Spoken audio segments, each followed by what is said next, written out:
Welcome back, everyone, to the Rich Life Training Series powered by yours truly at Grosso University. I'm Dominic Caminata, CEO of Grosso U, the industry-leading training and consulting group. So I'm here with my dear friend and mentor, Dr. InJun Chong, the CEO of Reveal Wellness and the founder of this amazing Rich Life program. The mission of this series, as you know, is to provide you with actionable information to optimize your physical and mental performance so you can truly live the rich life that you deserve. In this course, we're going to be talking about powerful topics such as strength, energy, and momentum, ultimately propelling you forward into your personal and professional life. And a lot of this stems from creativity, creative mastery, right? So let me ask you a question, Doctor. How creative is the average adult nowadays? Through AI or on their own? Yeah. Right? Obviously there's sometimes these limitations that get put on us, and it's okay to use those technologies. Why not, right? It'll help churn up some stuff. Mm-hmm. But everyone just kind of goes on what they've been programmed to, it seems to me. Yeah. So I got a lot I would love to share on this subject. All right. Okay. So there was a guy named Dr. George Land that created a creativity study for NASA. And what they were trying to do is develop a study and a test that did not have anything to do with innate intelligence or IQ. It strictly measured someone's creativity. And the beautiful thing about how he engineered this test, this creativity test, is it can be tested on anyone of any age, regardless of their knowledge or intelligence. It just had to do with their level of creative thinking, okay? And what he did is he put together this group, and it was a longitudinal study, meaning that he tested the same group of individuals for X amount of years. And he started off with 4 and 5-year-old children. Now, anybody watching this that has a 4 or 5-year-old child, on a scale of 1 to 10, how creative are they? 10. It has to be a 10. I've rarely met a 4 or 5-year-old child that's not off the charts in creativity. But how did they test on this creativity test for NASA? So he put the 4 and 5-year-olds through this test. 98% of them tested at genius levels of creativity. 98%, ages 4 and 5. Now, those of you that have 4 and 5-year-olds, you buy them Christmas gifts, right? You spend all this money in the holidays. What do they end up spending most of the time playing with? After the Christmas boxes are open, playing with the boxes, right? Now, here's the difference between a 4 or 5-year-old child and an adult. So if I put a box in your hand, Doctor, and I said, hey, Doctor, what is this? The most common answer you give me is? It's a box. It's a box. What the hell are you talking about? Like, obvious. You give that same box to a 4-year-old child and ask him what it is, what type of answers you're going to get. Fill in the blank with infinite possibilities. Could be a race car, could be a space helmet, could be a house, could transform it into some sort of weapon or a bomb, a thing of TNT. Fill in the blank.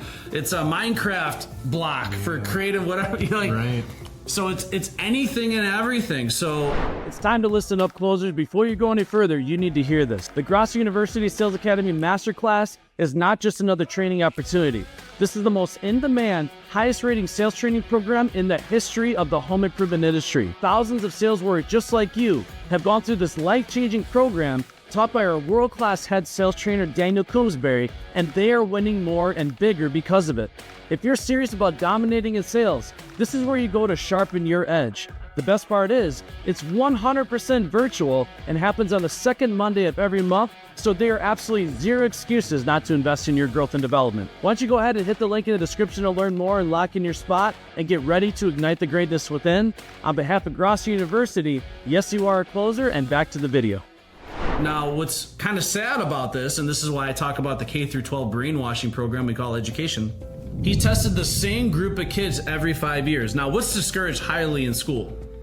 Stepping outside what you're told, being creative, people that question authority or question what they're taught. As a matter of fact, the people that do the best in school are the most obedient, that simply repeat what the teacher tells them to do. That doesn't mean that they're hyper smart. It just means they're good at taking orders and being obedient. Now, this is no disrespect to any 4.0 students out there. That's not what I'm talking about here. But the most creative kids in school are often the most punished.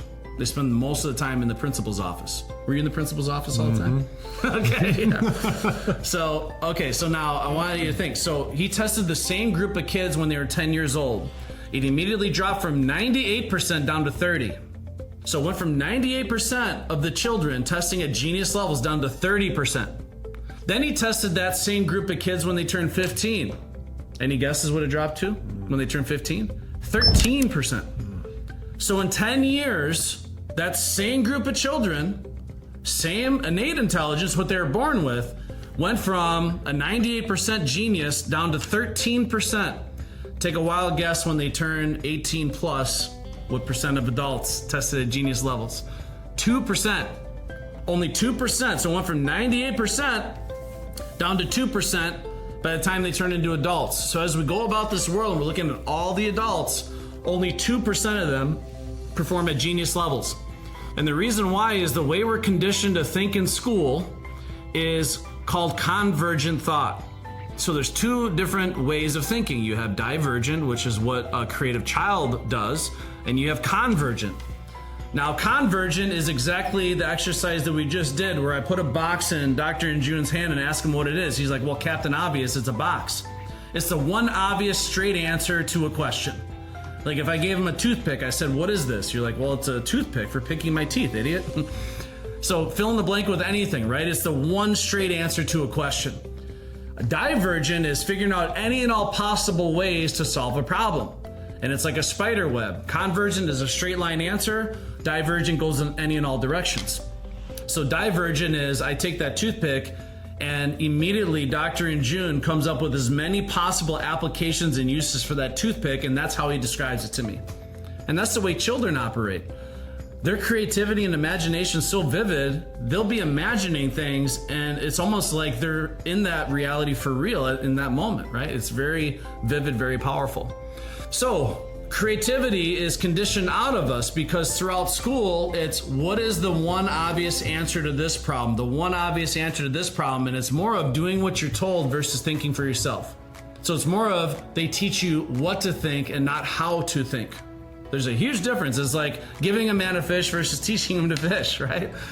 So that creativity is basically conditioned out of us throughout our childhood. So that by the time we're adults, creativity is very rare. You know, they say common sense is not very common. Well, less common than common sense is creativity. But the good news of all this is creativity is like a flame that can be dimmed. It's a light that can be dimmed over time, but you can also be turned right back up. So creativity is like any muscle that has atrophy. You can train it back into strength. As we were talking about before, getting comfortable being uncomfortable. You can train yourself to be more creative. But first is embracing creativity and new ideas and put yourself in positions where you're open to learning new things and being creative, thinking outside the box. So here's one exercise I used to train my salespeople to do. I want you to tell me what you think. So if you were to take a scratch sheet of paper out each morning and just write down 10 ideas on how you can get better at your relationships, better at making money, better at contribution, better at health. You know, a few ideas for each pillar, let's say. How many ideas would that be a year? 365 times 10. Yeah, so 3,650 ideas, right? Now, how many great ideas does it take to change your life, Doctor? One. And what's happening is you're getting that creative engine fired up each and every day, right? And it's not the ideas that you wrote on the paper that are going to be the most impactful. It's okay, I got my creativity engine going in the morning writing down these ideas, and now when I'm driving along in my car, I'm connecting to God's Wi-Fi, and this stuff just downloads into my brain. It's like boom, like a bolt of lightning, like an idea hits you, and you're like, oh shit, I gotta like pull over and write this down, because you're priming your subconscious mind for creativity. And that's a very simple thing people can do to really, you know, ignite that flame of creativity once again. Start training yourself to come up with new ideas to overcome the different challenges in your life. So what are your thoughts on all that so far? Well, I think that what paralyzes people oftentimes is judgment. Yeah. Fear of judgment. Because then it's fear of failure that goes with that in their mind, right? Or how the reasons of why it wouldn't work, and how it wouldn't work. Yeah. And that's why it comes back to surrounding ourselves with people that will embrace it and empower and continue to trickle on their little added bits of that, little drops of gasoline on the fire, if you will. And all of a sudden this turns into a huge bonfire, as long as you're surrounding yourself with those people that do such things that you're talking about. Because it's so challenging for people oftentimes to step outside that box because of fear of judgment or acceptance. Are you ready to take control of your health and start living a rich life? Then it's time for us to talk. I'm Dr. InJun Chong, CEO, and the founder of Reveal Wellness. It's been my life's dedication helping sales warriors, business leaders, entrepreneurs, and high achievers just like you optimize their performance in their personal and professional lives. If you're feeling stuck and burned out and you're ready to reignite your vitality, click the link in the description and connect with me directly. Because above anything else, you deserve to live a rich life, and I can help you get there. I'm looking forward to meeting with you, and back to the video. Yeah, there's a quote I used to share. It's winners focus on what they want and the good things in life, and losers focus on what they don't want and the bad things in life. And like I talked about, that 850-pound gorilla doesn't give a shit who you are. If you focus on whatever that is, positive or negative, it's going to grab you by the neck and drag you to that outcome. Mm-hmm. This is why in the book Think and Grow Rich, right, Napoleon Hill, you said you can only choose the road of prosperity or the life of poverty, the road of poverty. You can't choose both. But the good news is, if you choose the life of prosperity, you will hit prosperity as long as you refuse to accept any circumstance that leads towards poverty and misery, right? But they go in opposing directions. So you gotta decide, okay, which road is this gorilla gonna drag me down? Which path am I gonna take? And it has to do with, what you're exposing yourself to, obviously the information that you're exposing yourself to, but your ability to be creative and come up with new and exciting ideas. Now, this is exponentially compounded when you have your mastermind groups, right?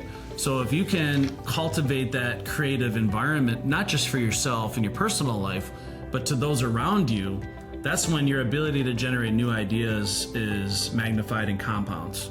So, and this is why, like me as a sales leader, what I used to love doing is having these mastermind sessions where we would take a certain step in our sales process, and as a mastermind group, we come up with new and creative ways to optimize our performance, deliver that masterful presentation, bring out the objections proactively so they don't come up in the close, ask better questions, tell better stories, be more entertaining, inject more humor, whatever it is. All the formulas to delivering a masterful presentation, we would be creative together as a mastermind group, and the amount of neurons you have firing at that point is absolutely incredible. But that's igniting that creativity and that positive energy in your life, which gives you this crazy momentum to achieve your rich life for yourself. So what happens to our health when we lose momentum in life, doctor? Decay, deteriorate, and it just comes a downward spiral. You start heading down that road, it spins a little faster even, the longer you let it go. Right. So what are some simple steps you feel like somebody can do to really start building momentum in their personal life? And why do you feel that energy management is more important than time management? Well, energy management is going to help with you expanding your potential. The time management, if you're investing yourself into really policing and governing where you're sharing and expending your energy, you'll have more preservation for time. Mm-hmm. So you'll be more efficient with it because you'll have more energy available to expend, as opposed to just looking at time as numbers. Look at how you're spending that time with that energy exchange. Right. So what are some things you personally do to try to maintain energy and momentum in your busy life? Prioritize. So the time I spend doing the thing I do, what return am I going to get out of that time, right? So if I'm spending time reflecting, I'm really stacking the cards in my favor to take on the rest of the day, the things that I have to do, whether it is cold plunging, whether it's reading affirmations, whether it's just exercising and moving my body, taking that time and using that time efficiently so then it actually fuels me up and it energizes me to take on the rest of the stuff or some of the things I really don't want to do oftentimes. Right. One excuse you hear all the time is, I don't have the time.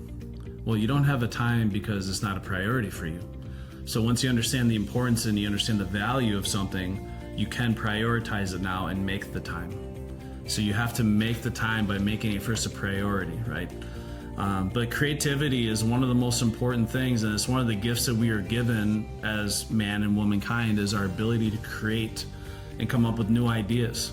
And they say there's nothing new under the sun, right? You can't reinvent the wheel. Well, the wheel keeps getting reimagined and reinvented, and things get changed. And the whole notion is be open to change, be open to new ideas. Make sure you ignite that creative force that's inside each and every one of us. Rick Grosso, my mentor, always said the child is master to the adult, and they truly are. If we can take note of how a child lives their life and their creative engine that they have and their imagination. Like the second that dies, that's when we start dying, right? That's when we just start taking orders. It's like sell or be sold. It's like you're either gonna make yourself wealthy or you're gonna make someone else wealthy. So I think it's really important, you start getting that creative juices going, and as simple as start writing down ideas. Start writing down new ideas. And the more you start that exercise where you're writing ideas down on paper, the easier it'll be to come up with new ideas. And then all of a sudden you'll be going about your day.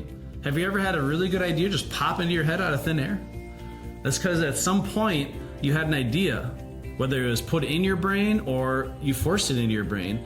And it's like the acorn that grows in the mighty oak tree, or whatever you want to say. It's like all of a sudden it blossoms, and then your subconscious mind downloads it from God's Wi-Fi, and boom, it's like now it's a really powerful idea. And those are a lot of times the life-changing ideas that you want to start taking action on.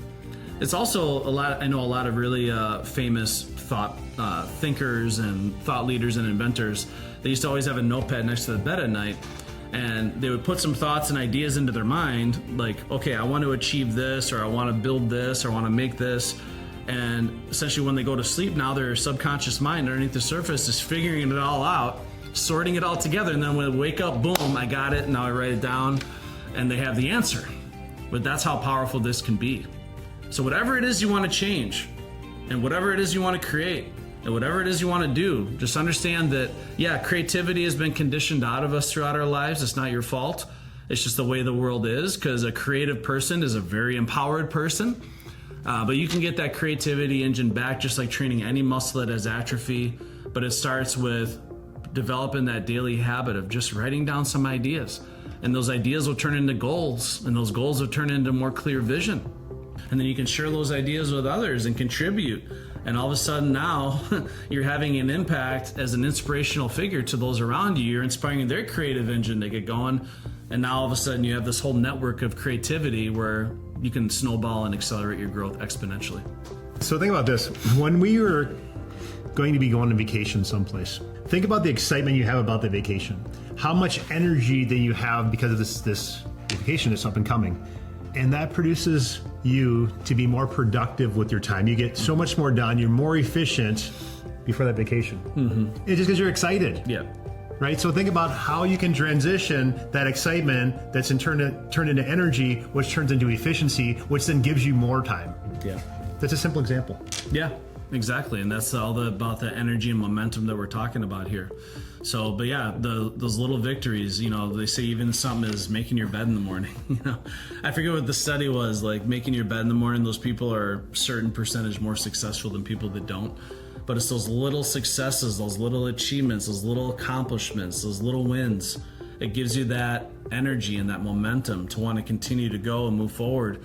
So especially when you're being creative, especially when you're challenging yourself, you're embracing change, you're embracing growth, all the things we've been talking about in this video series, just understand that at any age, you have the same ability to contribute, create, to grow, develop, change, but it's just making up your mind and starting small, baby steps, making those little improvements, those little changes here and there, coming up with new ideas. And then when you start having those little successes, you see those changes and new ideas and those creative things you're doing propel you forward in life. It gives you that energy and momentum to want to continue to go. And before you know it, everyone's left in the dust. So it goes back to a lot of the stuff we've been talking about. A lot of these things do tie in together. But ultimately, be creative, share that creativity with the world, inspire others to be creative. And that's going to be one of the best contributions you can make to this world. Because everything that you see all around you was created by someone at some point, and it all started with an idea. It all started with an idea. So what ideas do you have? Are you writing them down? Are you taking action on them? And I promise if you do this enough, those ideas could change your life. Even that one really good idea could be life altering for the better, not for the worse. So we appreciate you joining us for this Rich Life training series powered by Gross University. We hope that this course, of course, challenged the way you think about success and creativity and health and fulfillment. Remember, you deserve a rich life, and on behalf of everyone here at Gross University, yes, you are a closer.